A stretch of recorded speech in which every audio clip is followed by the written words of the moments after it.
तो फाइनली दोस्तों आज का जो टॉपिक है वो बिल्कुल नया है और आज की इस वीडियो में हम जानेंगे कि हम किस स्टेबलाइजर में कौन सा सर्किट यूज करेंगे। मतलब कि ऑटोमेटिक में अगर हम कोई भी स्टेबलाइजर बना रहे हैं तो उसमें हम कौन सा सर्किट यूज करें जिससे कि वो अच्छा चले और परफेक्ट तरीके से एकदम वर्क करे और कोई भी जल्दी हमें किसी भी चीज़ का किसी भी दिक्कत का सामना ना करने पड़े।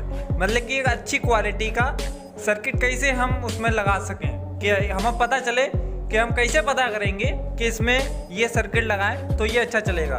तो आज की इस वीडियो में ये सारी चीज़ें हम क्लियर करने वाले हैं और बिल्कुल ये नया टॉपिक है। तो दोस्तों वीडियो को शुरू से लेकर लास्ट तक जरूर देखना और अच्छे से समझना, अच्छे से सीखना है, ठीक है। तो चलिए दोस्तों वीडियो को करते हैं स्टार्ट। तो मैं हूँ आपका अपना भाई तौसीफ और मैं ऐसे ही इलेक्ट्रॉनिक्स एंड इलेक्ट्रिकल से रिलेटेड वीडियोस लाता रहता हूँ। तो फाइनली दोस्तों वीडियो को हम स्टार्ट करते हैं।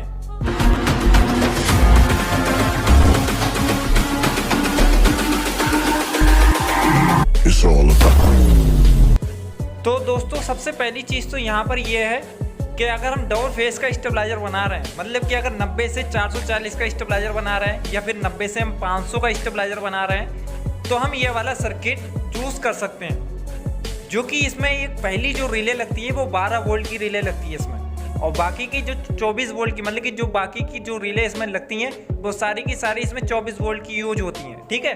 पर इसमें जो पहला वाला जो रिला यूज होता है वो इसमें 12 वोल्ट का रिला यूज होता है, ठीक है। अब दोस्तों बात यहाँ पर यह है कि अगर हम इसको यूज कर रहे हैं तो दोस्तों यूज करने के कनेक्शन किस तरह कैसे करके होंगे और इसकी जो ट्रांसफार्मर की जो डिजाइनिंग होती है वो किस तरह कैसे करके होगी। बात तो यहाँ पर यह है ना, क्योंकि माइक्रो कंट्रोलर के हिसाब से ट्रांसफार्मर भी आपका होना चाहिए तभी वो परफेक्ट चलेगा और परफेक्ट अच्छी तरीके से वर्क करेगा, ठीक है। पर इसमें आपको सोचना कुछ भी नहीं है, क्योंकि मैंने कनेक्शन करके दिखाया भी है और उसमें बताया भी है कि इस सर्किट में हम कितने वोल्टेज की कौन कौन सी लूप इस पे अटैच करेंगे, कौन सी रिले पे कहाँ पे लूप लगाएंगे, या कौन से रिले का किस तरह कैसे करके कनेक्शन होगा, या सर्किट में हम किस तरह कैसे करके कनेक्शन करेंगे उसका।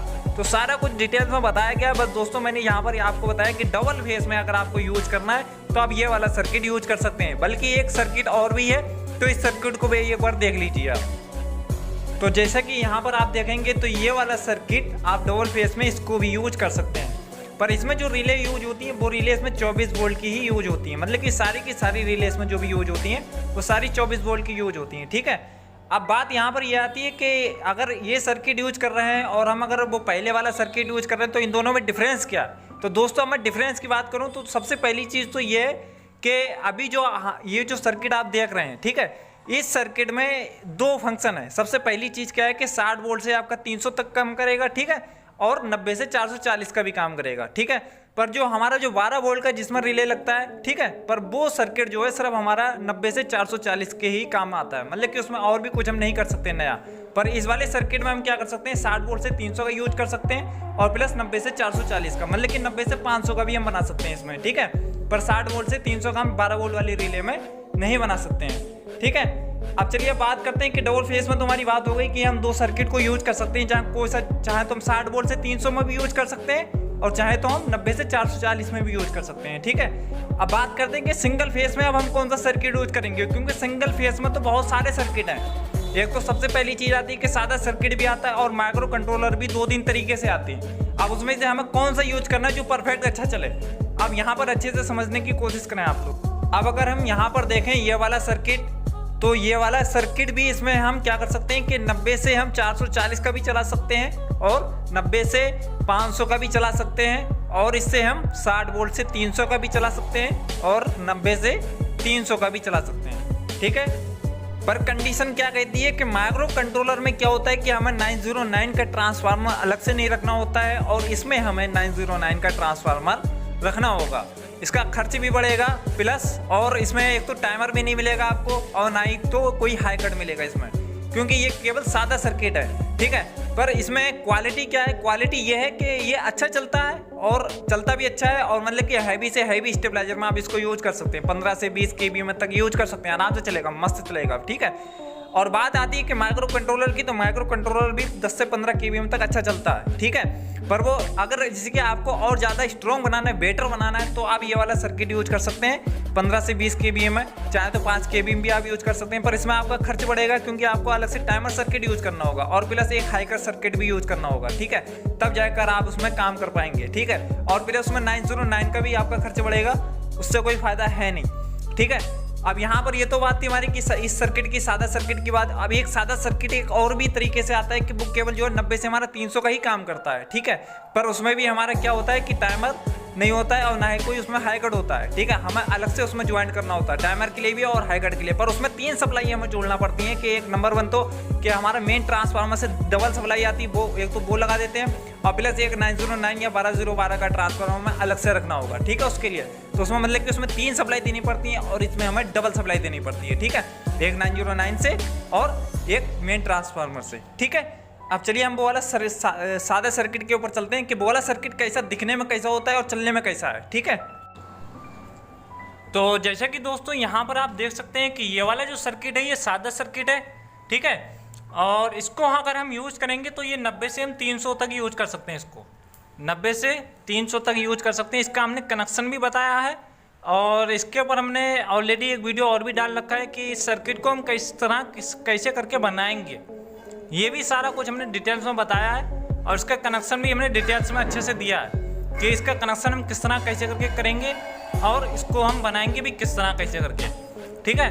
अब बात आती है यहाँ पर कि इसको हम कितने किलोवाट से कितने किलोवाट तक यूज कर सकते हैं। तो दोस्तों आप चाहें तो उसे 1 किलोवाट में यूज करें और चाहें तो आप 25 किलोवाट में यूज करें, अच्छा है। पर क्या है, इसमें नहीं तो टाइमर है और नहीं तो कोई हाई कट है, और इसमें 3 सप्लाई आपको ऐड करना पड़ेंगी, जो कि अपना जो मेन ट्रांसफार्मर, हमारा जो मेन ट्रांसफार्मर होता है उसकी दोनों सप्लाई और और फिर एक हमें 12012 का ट्रांसफार्मर अलग से रखना होगा, ठीक है। ये हमारी 3 सप्लाई हो गई हैं। अब इसके बाद में अगर हम बात करें और एक सर्किट की, जो कि अब हम आईसी सर्किट के ऊपर आते हैं कि सिंगल फेज में आईसी सर्किट कितने तरीके से आते हैं, ठीक है।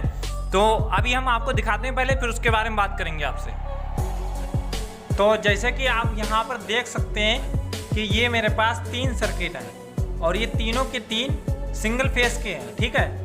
इसमें से 90 से 300, 90 से 300, 90 से 300, ठीक है। और 140 से 300 का भी चला सकते हैं, मतलब कि ये तीनों सर्किट जो है 140 से 300 का भी चला सकते हैं और हम 90 से 300 का भी चला सकते हैं, ठीक है। और इसमें तीनों सर्किट में जो है हमारा टाइमर भी है और प्लस हाई कट भी है, ठीक है।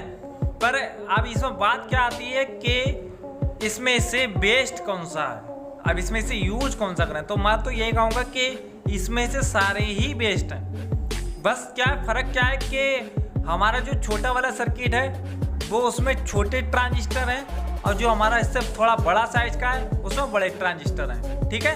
तो इतना फ़र्क है। क्वालिटी थोड़ी सी चेंज हो गई है क्योंकि बड़े ट्रांजिस्टर हैं तो क्वालिटी इसकी बेस्ट है, और जिसमें छोटे ट्रांजिस्टर हैं उसकी थोड़ी क्वालिटी लो है। मतलब कि दोनों ही ठीक हैं, दोनों ही ठीक है, छोटे ट्रांजिस्टर वाला भी ठीक है और बड़े ट्रांजिस्टर वाला भी ठीक है, ठीक है।